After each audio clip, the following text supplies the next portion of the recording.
This is day 5 of my journey on GLP-1 Zepbound. And I just come on you here to update you on how I'm feeling. I am feeling absolutely amazing. I don't have too many complaints. The only thing that was going on this week with me was a little bit of a headache side effect. And I'm not sure if that's from the medicine or me with my previously sinus infection that I had. And I finished the antibiotics, but I'm still feeling a little bit out of it. But I'm just grateful for another day in the land of the living.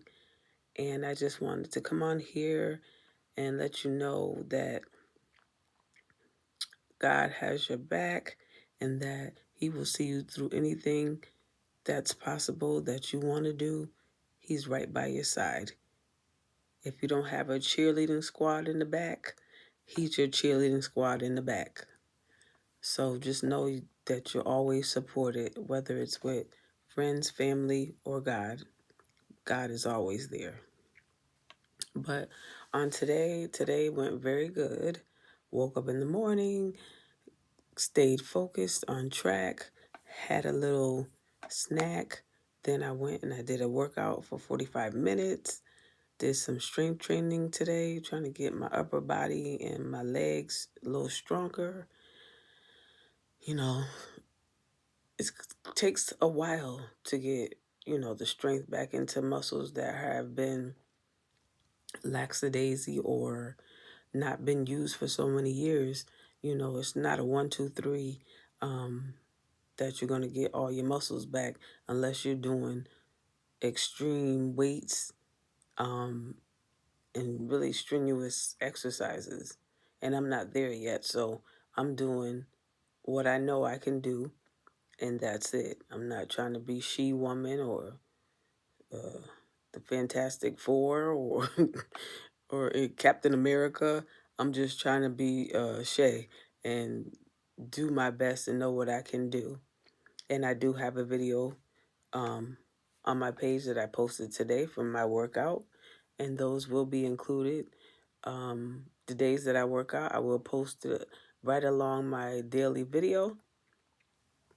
And, you know, this is just going to be a little cozy corner where people can come in and if they want to chat, if they want to ask questions, or if they want to give information.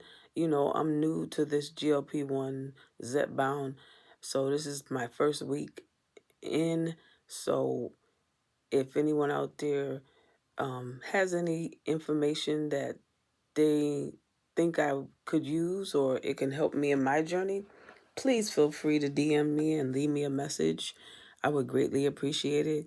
I want to be around positive and sensitive and empathetic people who are in the same situation I am, even those that are not on Zepbound or Ozempic or anything like that.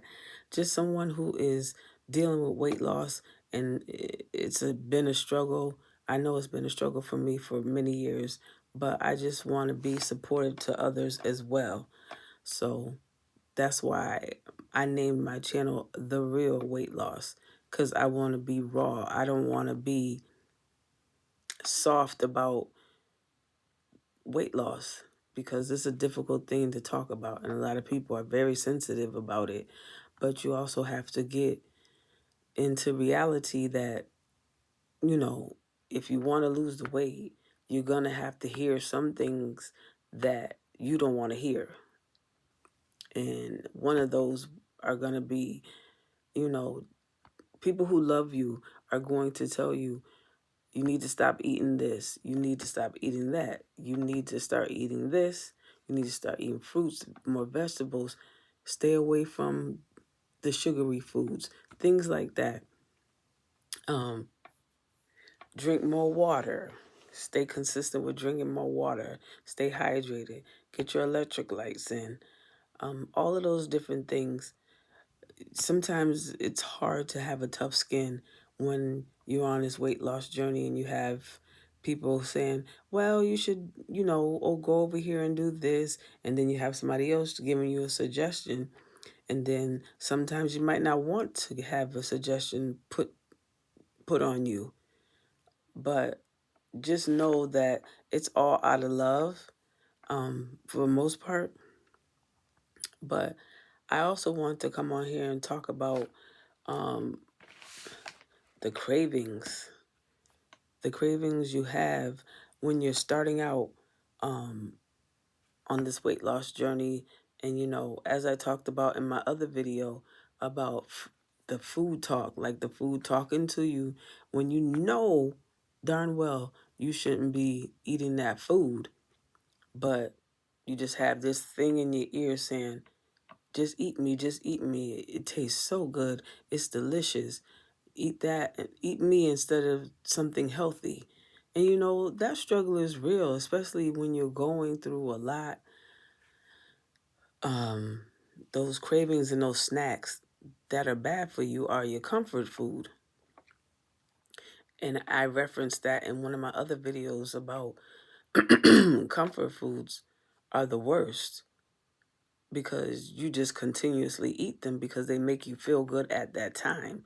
But in reality, they're really not making you feel good. They're really making you sick and doing damage to your body with all the bad ingredients inside of these different foods that are out here these days.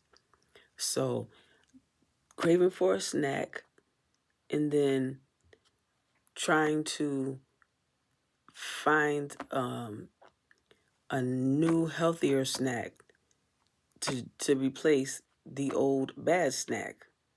And that becomes a challenge as well because, of course, a nice cookie, chocolate chip cookie, is not going to be the same taste as if you are going to be eating grapes or if you're going to be eating strawberries. That's not the kind of craving you're looking for a snack. But if you want to make this journey right, you're going to have to make a lot of decisions on changing your eating habits.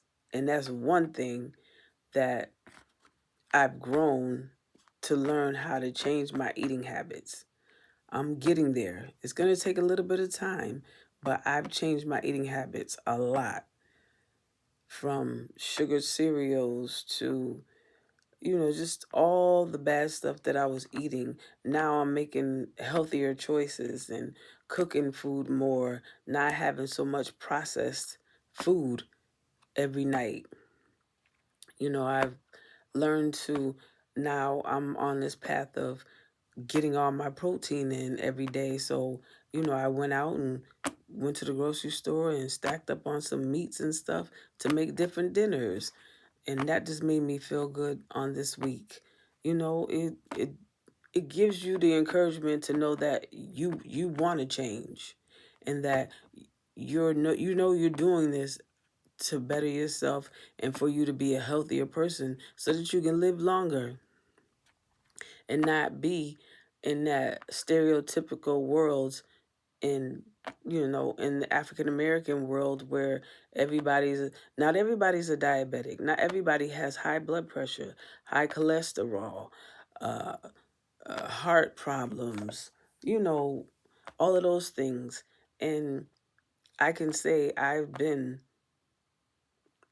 won't say the race card, but I've been stereotyped plenty of times by plenty of doctors because they see an overweight, or as they call it, an obese black woman. They're thinking that I have everything under the sun. They think I got high blood pressure, high cholesterol, diabetes, congestive heart failure. They're thinking all of the above. And when I tell them that I have none of them, I get this look of like, oh my goodness, oh, that's so great that you don't have any of that. I said, yeah, sometimes I tell them, but yeah, y'all probably thought I had that stuff. Not every black person has those deadly diseases. That's why I'm trying to work on not being one of those statistics. That stuff runs in my family heavy, and I refuse. I've given it to God a long time ago. I am not going to be one of my family members that's got that generational curse of all of those bad diseases out there. So this is why I'm I'm doing my best to change my life in many ways, mentally, physically, emotionally. That helps in your weight loss journey too. Your mental health has to be on point. Otherwise, it's not going to work, because if your mental health isn't strong, when you're going through the highs and lows of the weight loss journey, and when you're at a plateau, or you're on the Zepbound or any GLP-1 for maybe a month and you don't see the results that you're looking for, that brings on depression. And you got to know how to handle it. And and if you do have setbacks from the foods that you're trying to get away from, it's okay. It's okay to have setbacks. There's no book that says you're never going to have a setback. You're never going to get out of what you're trying to get out of with snacks and different things. Some people, it takes a short process to get on track, and some people it takes a longer time. But that's okay. Don't make it a big thing for yourself. Just know that you are on that track, and that's the number one key, that you're on the track. You're not just sitting back saying, oh, I'm going to, do this and I'm going to do that and I'm going to get on a GLP-1, or I'm going to go start working out at the gym. All of those things are procrastination if you really want to think about it. But when you're at this point where I'm at now, I know that there's no looking back, and what's ahead of me is going to be great. God is going to be with me along the way, and I know He will keep me through it all like He kept me through this last time. So I was just coming on here to let you know that this is day 5 and that I'm feeling great. No more headaches. Like I said, I've been drinking a lot of water, a lot of lemon water. I've been eating good this week. And I'm just proud of myself. I'm really proud of myself. And I'm really proud of myself that I decided to do a blog on how the real weight loss goes, not how people put it out there and portray it to be as if it's a 1, 2, 3. It's not a 1, 2, 3. It's a 1 through 1,000. There's so many things that you go through, and I hope that I can explain and do these vlogs in my documentary that I